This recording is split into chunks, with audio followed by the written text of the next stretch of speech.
Comment prenez-vous distance émotionnellement de quelqu'un que vous aimez quand leur incapacité à se connecter émotionnellement vous détruit lentement? Les évitants peuvent rester silencieux pendant des jours sans explication, traiter votre besoin de connexion comme une attaque personnelle et vous faire sentir collant pour vouloir une intimité émotionnelle de base. Ils ont une façon de vous faire sentir que vous demandez l'impossible quand vous demandez une connexion humaine normale. Ils vous donnent juste assez pour vous garder dans l'espoir, puis reculent au moment où vous commencez à vous sentir en sécurité. Si vous êtes ici, vous avez probablement déjà tout essayé d'autre. Vous avez été patient. Vous avez été compréhensif. Vous avez accommodé leurs besoins d'espace, respecté leurs limites, et vous les avez aimés exactement comme ils sont. Mais quelque part en chemin, vous avez réalisé que toute votre accommodation n'a pas créé la relation dont vous avez réellement besoin pour être heureux. Se détacher d'un partenaire évitant n'est pas facile, mais c'est quelque chose que vous pouvez apprendre à faire parce que vous ne vous détachez pas de quelqu'un qui vous a maltraité ou de façon évidemment incorrecte. Vous vous détachez de quelqu'un dont la façon naturelle d'être est fondamentalement incompatible avec vos besoins émotionnels, malgré le fait que vous soyez tous les deux des personnes décentes faisant de votre mieux. Cela crée un type spécifique de deuil que la plupart des gens ne comprennent pas.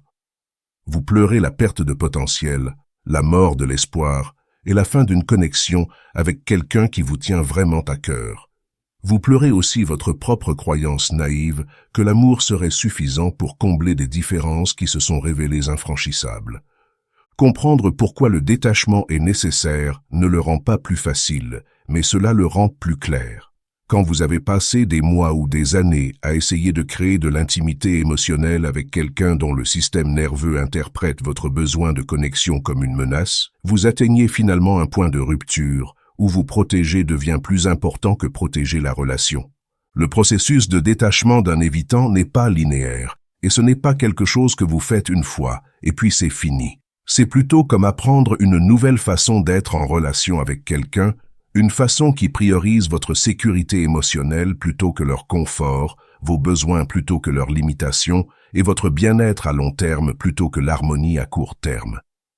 Laissez-moi vous expliquer à quoi cela ressemble concrètement, parce que la plupart des conseils sur le détachement sont soit trop vagues pour être utiles, soit trop durs pour être durables quand vous avez affaire à quelqu'un qui vous tient encore à cœur. La première étape du détachement sain est d'accepter que vous ne pouvez pas changer leur style d'attachement, leur capacité émotionnelle ou leur volonté de vous rencontrer à mi-chemin. Cela semble simple, mais c'est en fait une des choses les plus difficiles que vous ferez jamais, parce que cela exige de renoncer à l'espoir qui vous a maintenu investi dans la relation. La plupart des gens qui aiment des évitants dépensent d'énormes quantités d'énergie à essayer de prouver qu'ils sont sûrs, qu'ils ne partiront pas, qu'ils comprennent et acceptent les limitations de l'évitant. Mais tout cet effort est basé sur l'hypothèse que si vous trouvez juste la bonne approche, l'évitant finira par se sentir suffisamment en sécurité pour vous aimer comme vous avez besoin d'être aimé. Le détachement commence par reconnaître que cette hypothèse est fausse. Leurs limitations émotionnelles ne concernent pas vous, et elles ne peuvent pas être résolues par vous. Vous pourriez être le partenaire le plus patient, compréhensif et accommodant au monde, et cela ne changerait toujours pas le fait fondamental que leur système nerveux vit l'intimité émotionnelle comme une menace. Cette réalisation semble dévastatrice au début, parce qu'elle signifie reconnaître que tous vos efforts ont été dirigés vers un objectif impossible. Vous avez essayé de créer la sécurité pour quelqu'un dont la définition de sécurité est fondamentalement différente de la vôtre. Vous avez parlé une langue qu'ils ne peuvent pas comprendre tout en essayant d'apprendre une langue qu'ils ne peuvent pas enseigner.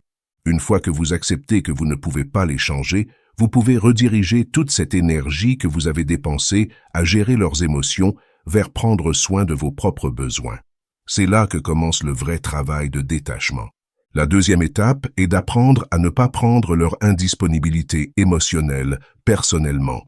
C'est crucial parce qu'un des aspects les plus dommageables d'aimer un évitant est comment cela érode votre sens de l'estime de soi avec le temps. Quand quelqu'un lutte constamment pour répondre à vos besoins émotionnels de base, il est naturel de commencer à se demander si vous en demandez trop, si vous êtes trop dans le besoin, si vous êtes le problème dans la relation. Les évitants renforcent souvent ces doutes, pas par malice, mais parce qu'il est plus facile pour eux de cadrer vos besoins comme excessifs que de reconnaître leurs propres limitations.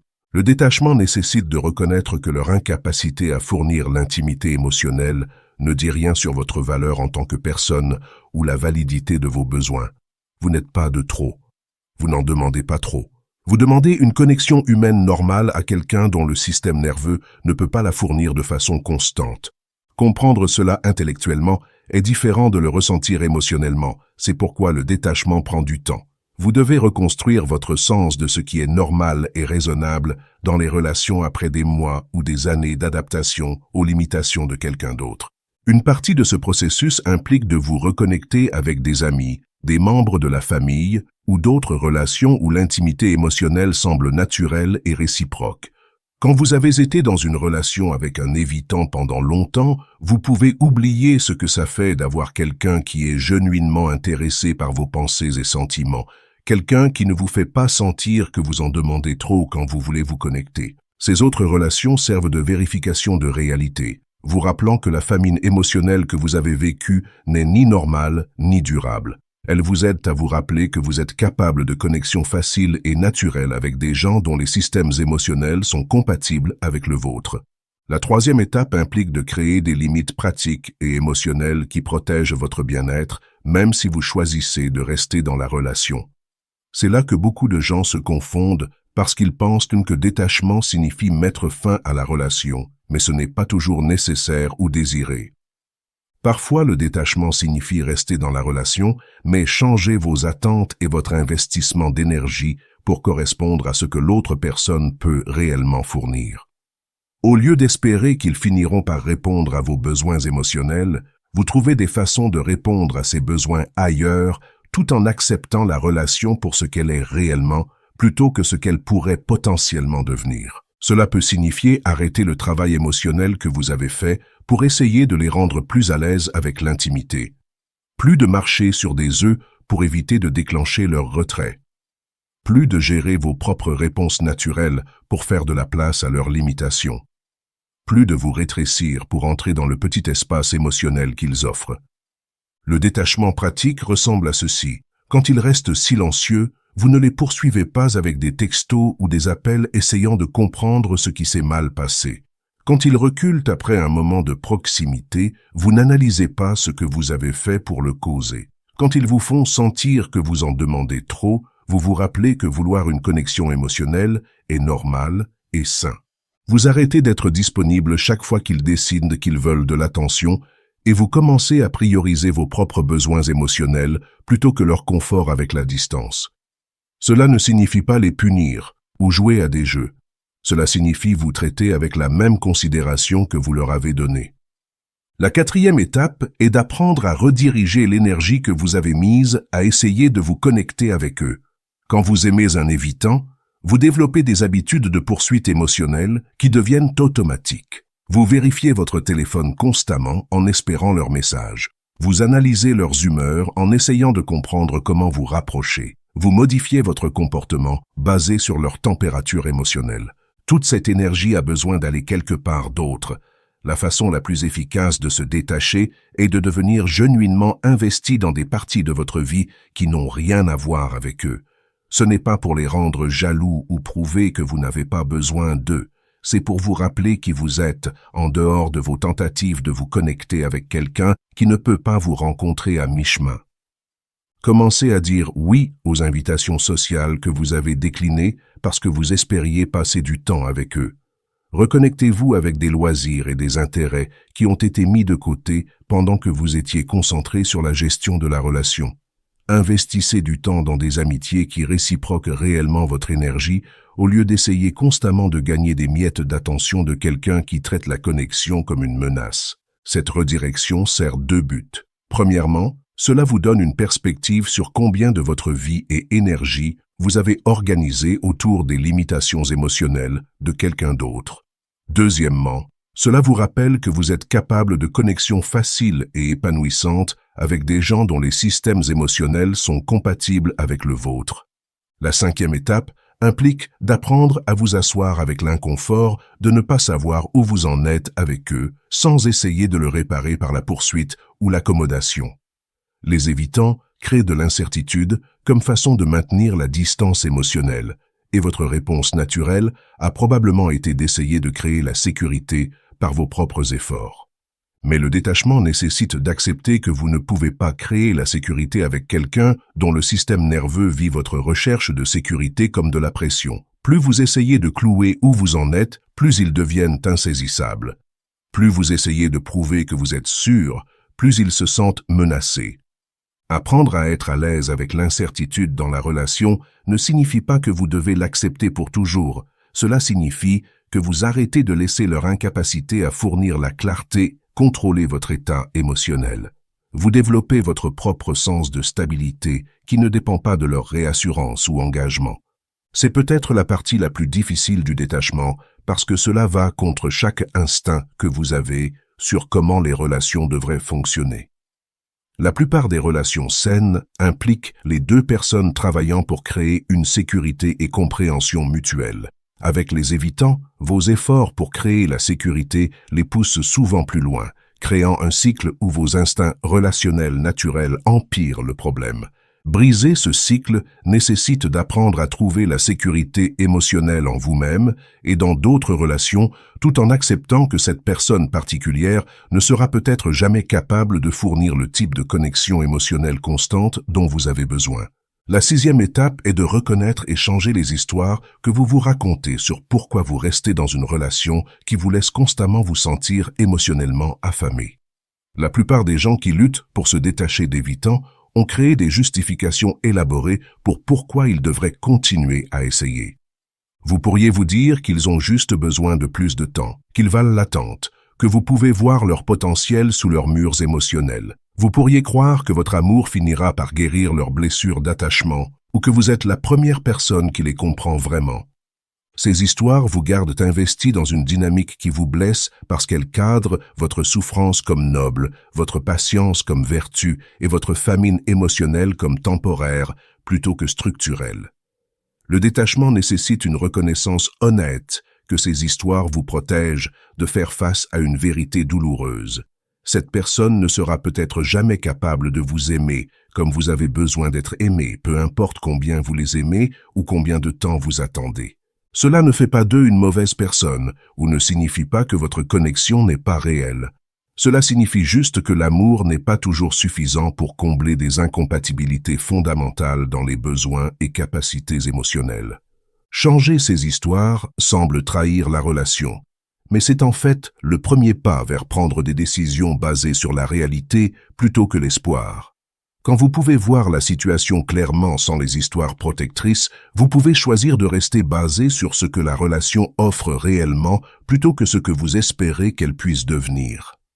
La 7e étape implique développer ce que j'appelle l'immunité émotionnelle à leur comportement inconstant. Après des mois ou années avec un évitant, vous avez probablement développé une sensibilité élevée à leurs humeurs, leur disponibilité et leurs signaux subtils sur la distance ou proximité émotionnelle. Vous avez appris à lire entre les lignes de leur communication minimale, à célébrer de minuscules moments de connexion émotionnelle et à vous préparer pour leur retrait inévitable après la proximité. Votre système nerveux s'est adapté à leur schéma de façon qui vous garde constamment alerte à leur état émotionnel. Le détachement nécessite de devenir graduellement moins réactif à ces schémas. Quand ils sont chaleureux et disponibles, vous l'appréciez sans construire d'attente autour. Quand ils se retirent, vous le remarquez sans le prendre personnellement ou essayer de le réparer. Quand ils envoient des signaux mixtes, vous les observez sans essayer de décoder des significations cachées. Cette immunité émotionnelle se développe lentement et nécessite une pratique constante. Chaque fois que vous choisissez de ne pas les poursuivre quand ils reculent, vous construisez la preuve que vous pouvez aller bien peu importe leur comportement. Chaque fois que vous ne laissez pas tout tomber quand ils veulent soudain de l'attention, vous vous prouvez que votre vie a de la valeur indépendamment de leur disponibilité. L'objectif n'est pas d'arrêter de vous soucier d'eux, c'est d'arrêter de laisser leur inconstance émotionnelle déterminer votre état émotionnel. Vous pouvez vous soucier de quelqu'un tout en maintenant une distance protectrice de leur incapacité à fournir une connexion émotionnelle constante. La plupart des gens pensent que le détachement signifie devenir froid ou indifférent, mais le détachement sain vous permet en fait d'aimer plus librement, parce que vous n'essayez pas constamment de vous protéger de la déception ou de gérer leur confort avec la distance. La 8e étape est d'apprendre à faire confiance à vos propres réponses émotionnelles au lieu de constamment questionner si vous êtes trop sensible, trop dans le besoin ou trop exigeant. Un des effets les plus dommageables d'essayer d'aimer un évitant est comment cela vous enseigne à douter de vos propres instincts émotionnels.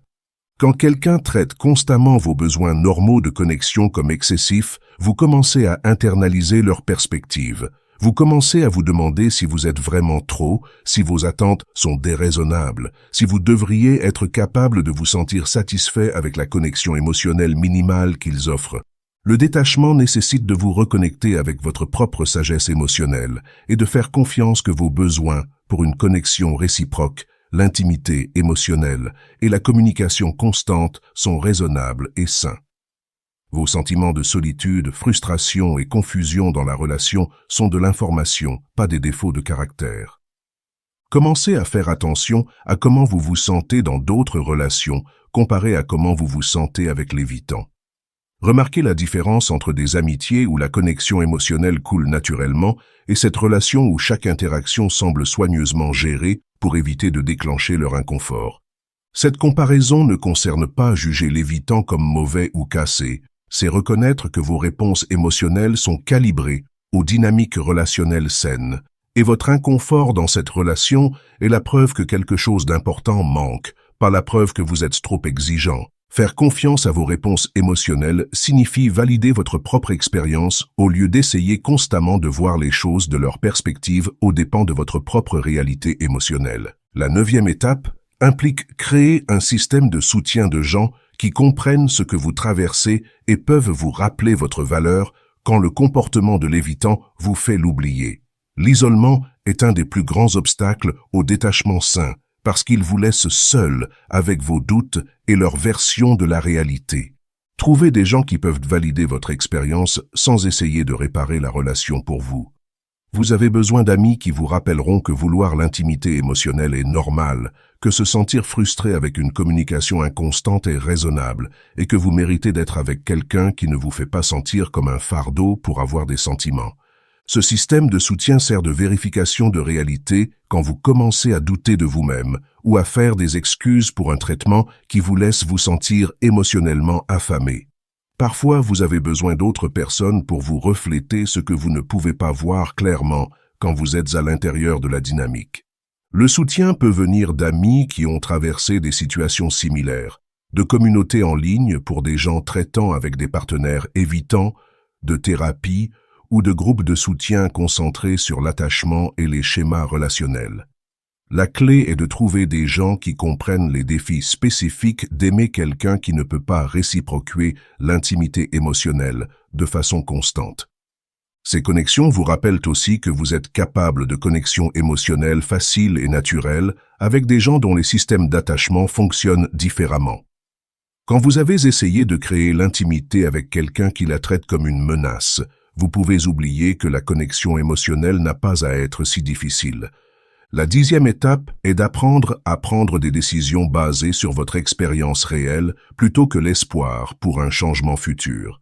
Les évitants sont particulièrement bons à donner juste assez de renforcement intermittent pour garder l'espoir vivant sans fournir une connexion émotionnelle constante. Ils auront des moments d'ouverture qui vous rappellent pourquoi vous êtes tombé pour eux en premier lieu, suivis par des périodes de distance qui vous laissent vous demander ce qui a changé. Ces cycles créent ce que les psychologues appellent le renforcement intermittent, qui est en fait plus addictif que le renforcement positif constant.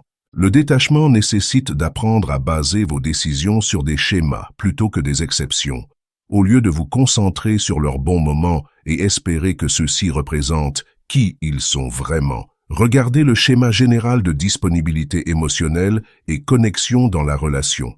Demandez-vous, au cours des 6 derniers mois, combien de fois vous êtes-vous senti vraiment émotionnellement connecté à cette personne?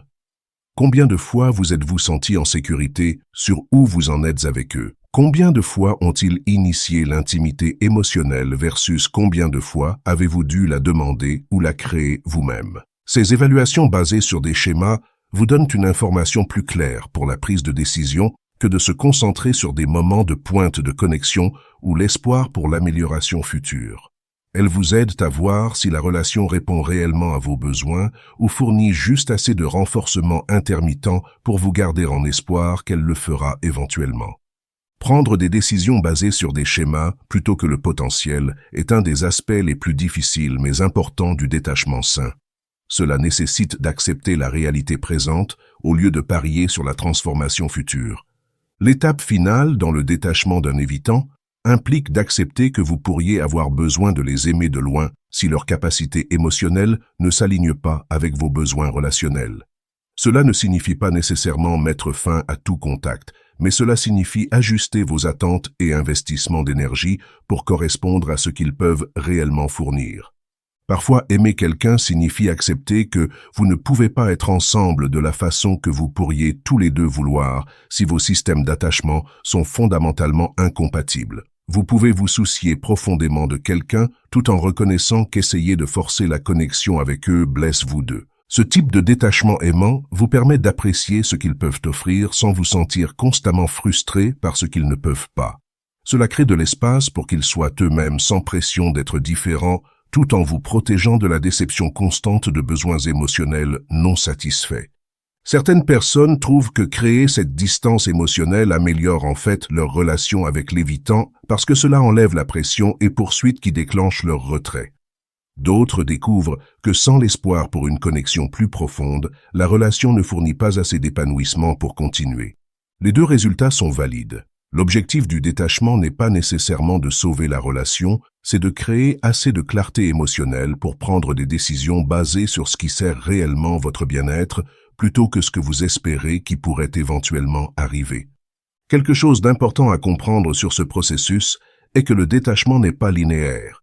Vous aurez de bons jours où vous vous sentez fort et clair sur vos limites et des jours difficiles où vous voulez retomber dans de vieux schémas de poursuite et accommodation. C'est normal et ne signifie pas que vous échouez au détachement. Chaque fois que vous vous choisissez plutôt que leur confort, chaque fois que vous ne poursuivez pas quand ils se retirent, chaque fois que vous faites confiance à vos propres réponses émotionnelles au lieu de leur version de la réalité, vous construisez une force émotionnelle qui s'accumule avec le temps. L'objectif n'est pas la perfection, c'est le progrès vers une relation plus saine avec vous-même et avec eux, que cette relation continue dans sa forme actuelle ou évolue en quelque chose de différent. Se détacher d'un partenaire évitant concerne ultimement récupérer votre autonomie émotionnelle et faire des choix relationnels basés sur la réalité plutôt que le potentiel. C'est s'aimer assez pour arrêter d'accepter des miettes émotionnelles tout en espérant un repas complet. Le processus nécessite de la patience avec vous-même pendant que vous désapprenez des schémas de poursuite et accommodation qui semblaient probablement de l'amour, mais étaient en fait des tentatives de gérer les limitations émotionnelles de quelqu'un d'autre. Cela prend du temps de reconstruire la confiance dans vos propres instincts émotionnels et de vous rappeler que vos besoins de connexion et intimité sont raisonnables et importants. Rappelez-vous que vous ne pouvez pas aimer quelqu'un vers la disponibilité émotionnelle, et essayer de le faire résulte habituellement en vous perdant le contact avec vos propres besoins émotionnels. Le détachement sain protège votre capacité d'aimer en assurant que vous ne vous épuisez pas en essayant de créer une connexion avec quelqu'un dont le système nerveux ne peut pas réciproquer constamment. Que vous choisissiez de rester dans la relation avec de nouvelles limites ou décidiez de les aimer de loin, le détachement vous donne la clarté émotionnelle pour faire des choix qui servent votre bien-être authentique plutôt que votre espoir pour ce qui pourrait un jour être possible. Avez-vous essayé de vous détacher d'un partenaire évitant auparavant? Partagez dans les commentaires ce qui a fonctionné pour vous et ce qui n'a pas fonctionné. Si cela vous a aidé à comprendre le processus de détachement, aimez cette vidéo et abonnez-vous pour plus d'aperçus sur protéger votre bien-être émotionnel dans des dynamiques relationnelles difficiles. Merci d'avoir regardé.